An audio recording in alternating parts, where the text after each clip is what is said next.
Thank you, President Phil. I'm a new member. I'm sort of an old member, too. I was a member of this club 7 years ago and was active for 2 years. And then I'm also, I was asked by my church to spend some time doing some significant volunteer work for a period of about 5 years. And so that time is drawing to an end.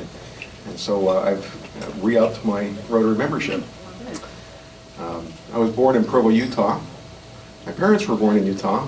My siblings, all my grandparents were born in Utah.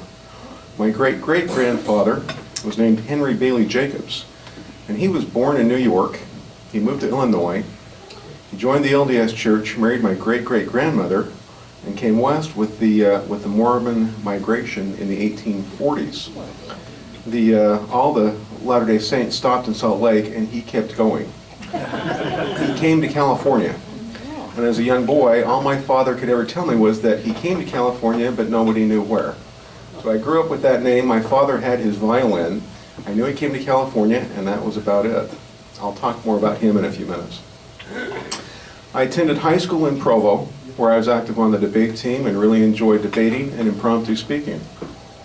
After high school, I attended a year of college at Brigham Young, went on a 2-year mission for my church to Nova Scotia and Newfoundland. Had a wonderful experience, met a lot of wonderful people. Came home, did another 2 years of college, and then met my wife, who was in an apple orchard picking apples.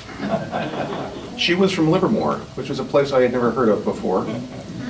And we dated, became engaged, married in 1983. We now live 5 blocks from the home she grew up in. I took a bachelor's degree in English from Brigham Young, and then attended 3 years law school there. In 1987, we moved to California, where I took the bar and passed. We then moved to Fresno for a year, then to Walnut Creek for a year, then to Dublin for 10 years. And in 1998, we moved to Livermore, and we've been here ever since.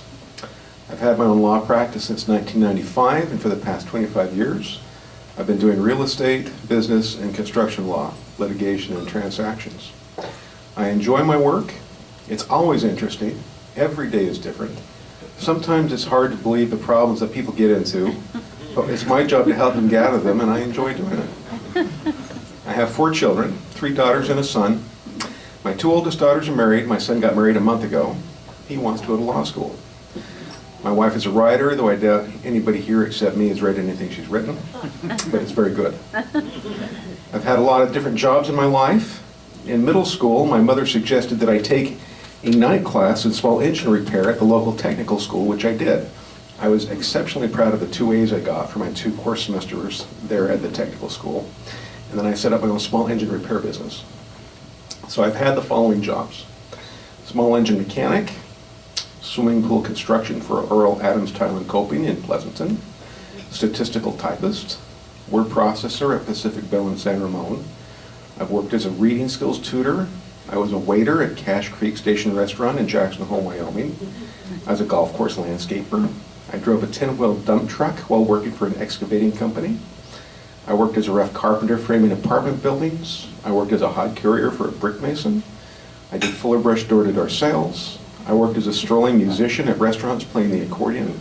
I was a music director and pianist at a summer stock theater in Jackson Hole, Wyoming. I worked on the blast furnace at the United States Steel Geneva Works in Orem, Utah. I worked as a roughneck on an oil rig for a Parker Drilling in Evanston, Wyoming, where I learned a lot of new things. I'd never heard of them before.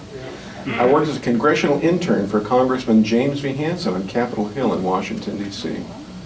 I suppose if I ever get tired of practicing law, I could go back to one of these.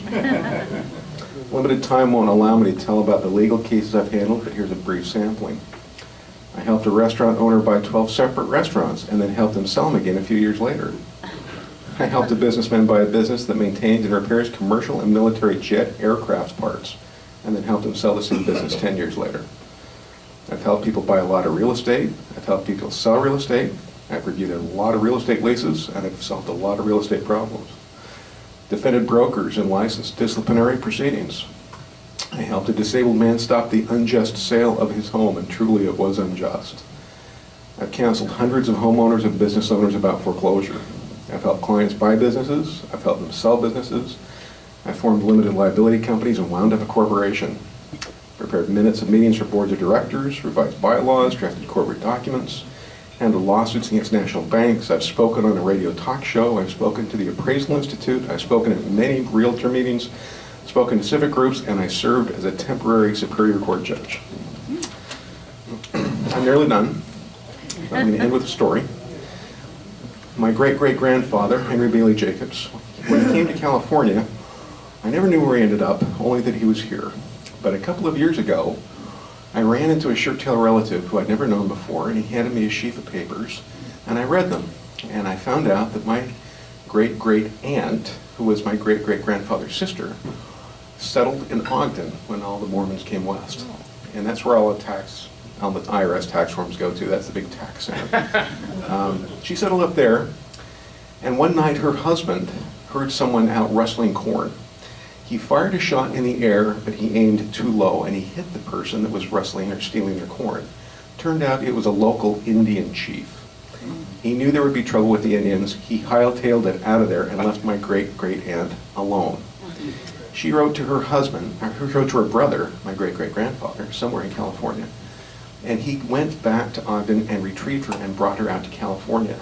And then what the article said is that she died in about 1895. Her funeral service was held at First Presbyterian Church on 4th Street, and she is buried at Roselawn. I did a little more research and found the actual voter registration certificate for my great-great-grandfather that showed in 1875. He registered to vote in Livermore, California. So when I first moved here, I thought everybody was a transplant like myself. What I found out is that there's a lot of old-time families with long-time roots going way back into Livermore's history. I just never thought my family would be one of them. So I'm proud to say that I call Livermore my home, and I claim family ancestry roots going back to the 1870s.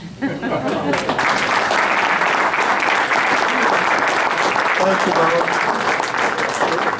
Paul Brown.